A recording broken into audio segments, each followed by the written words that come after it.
Assalamualaikum warahmatullahi wabarakatuh. Alhamdulillahirrabbilalamin. Wassalatu wassalamu ala asrafil anbiya wal mursalin wa ala alihi wa ashabihi ajma'in, amma ba'd. Alhamdulillah, kita akan lanjutkan ya. Setelah kemarin kita sudah membahas secara umum mengenai artikel jurnal, kita akan lanjutkan pembahasan lebih detail tentang artikel jurnal pada pertemuan kali ini. Kita akan membahas tentang judul, abstrak, dan pendahuluan. Yang pertama adalah judul artikel jurnal. Pertama, hampir semua jurnal itu menetapkan judulnya biasanya maksimal 15 kata. Itu sudah umum ya. Jarang sekali ada judul artikel jurnal yang lebih dari 15 kata. Oleh karena terbatas, maka kemudian judul artikel jurnal itu harus fokus pada variabel utama atau bahasan utamanya apa. Jadi kata kunci utamanya apa itu yang dimasukkan ke dalam judul. Selanjutnya, jika memang membutuhkan teori utama, umpamanya tentang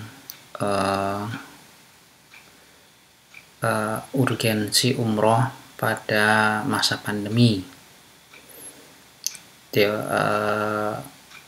kajian tentang kebutuhan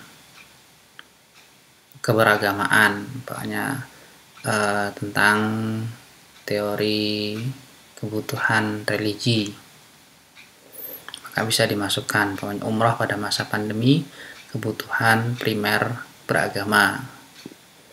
Jadi teori utamanya bisa dimasukkan untuk membantu menjelaskan bagaimana topik tersebut dibahas dalam artikel itu. Lalu hindari memasukkan nama tempat atau lokasi penelitian, kecuali itu adalah studi kasus ya. Jadi kalau studi kasus bisa memasukkan lokasi penelitiannya, tapi untuk tahun tidak perlu disampaikan. Itu judul ya. Jadi biasanya pendek, fokus pada variabel yang akan dibahas, lalu boleh memasukkan teori utama jika dibutuhkan. Itu judulnya.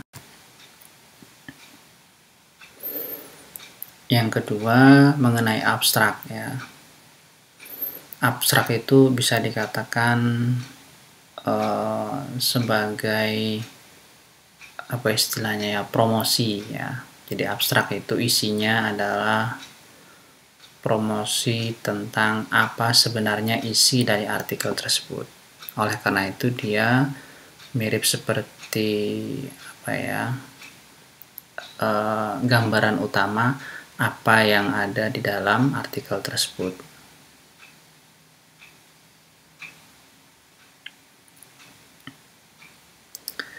Oleh karena itu biasanya abstrak tidak panjang, hanya tidak lebih dari 250 kata. Jadi isinya memang pendek, fokus pada apa yang menjadi bahasan dari artikel tersebut. Tidak lebih dari 250 kata. Yang kedua, isinya adalah 3 hal minimal. 1. Tujuan kenapa artikel tersebut ditulis, tujuan penelitian atau tujuan kenapa artikel tersebut ditulis. Yang kedua adalah metode yang digunakan. Apa metode yang digunakan untuk membahas atau meneliti. Kalau dia hasil dari penelitian, apa metode penelitiannya. Kalau dia tidak berasal dari hasil penelitian, hanya kajian teoritik, maka yang diisi adalah metode pembahasan di artikel tersebut, apa yang digunakan. Lalu yang ketiga adalah kesimpulan. Jadi simpelnya itu biasanya abstrak itu berisi seperti ini. Artikel ini fokus pada bla bla bla bla, atau fokus penelitian artikel ini adalah ini. Lalu kemudian metode yang digunakan untuk meneliti atau menulis adalah ini. Hasil yang didapatkan adalah ini. Jadi 3 hal itu. Apa tujuannya, apa metode yang digunakan, apa kesimpulannya. Keyword, ya, kata kunci.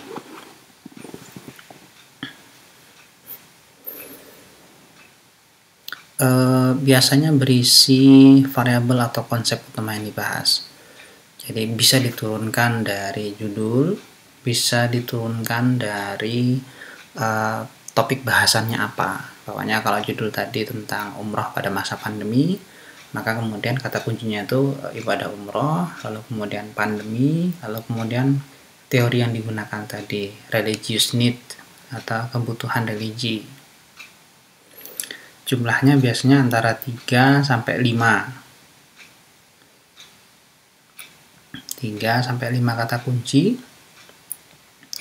Boleh hanya satu kata atau frase, ya. Jadi boleh kata atau frase. Lalu tapi yang penting itu tidak berisi kata hubung. Jadi umpamanya dan, atau itu tidak menjadi bagian dari kata kunci.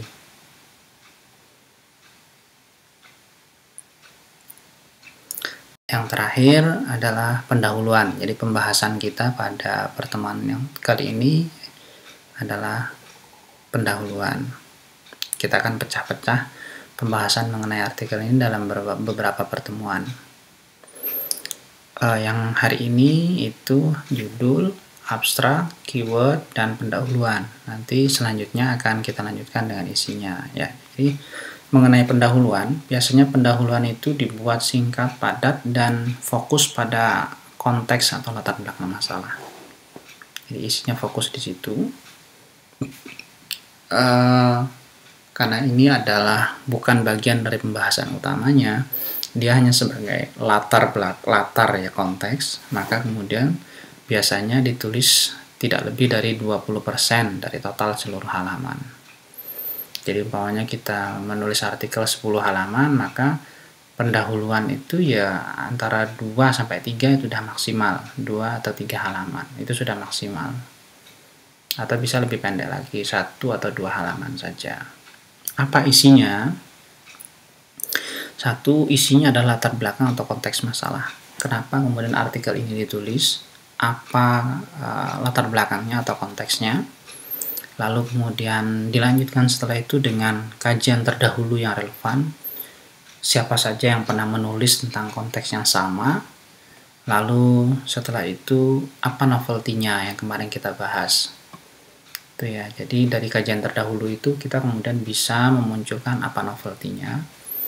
Setelah itu kemudian kita coba jelaskan untuk menyelesaikan atau menulis artikel tersebut, metode apa yang digunakan, dan yang terakhir adalah rumusan masalah atau tujuan penelitian, atau bisa dibalik, tujuan dulu baru kemudian metodenya. Isinya itu, jadi latar belakang atau konteks, ada kajian terdahulu yang relevan, ada novelty, lalu kemudian rumusan masalah serta metode yang digunakan untuk menjawab rumusan masalah tersebut. Itu yang kita bahas pada kesempatan kali ini. Silahkan nanti bisa dilihat di responsi apa yang harus kalian lakukan dalam rangka untuk menyelesaikan tugas akhir dalam mata kuliah ini, yaitu penyusunan atau pembuatan artikel jurnal. Billahi taufiq wal hidayah. Assalamualaikum warahmatullahi wabarakatuh.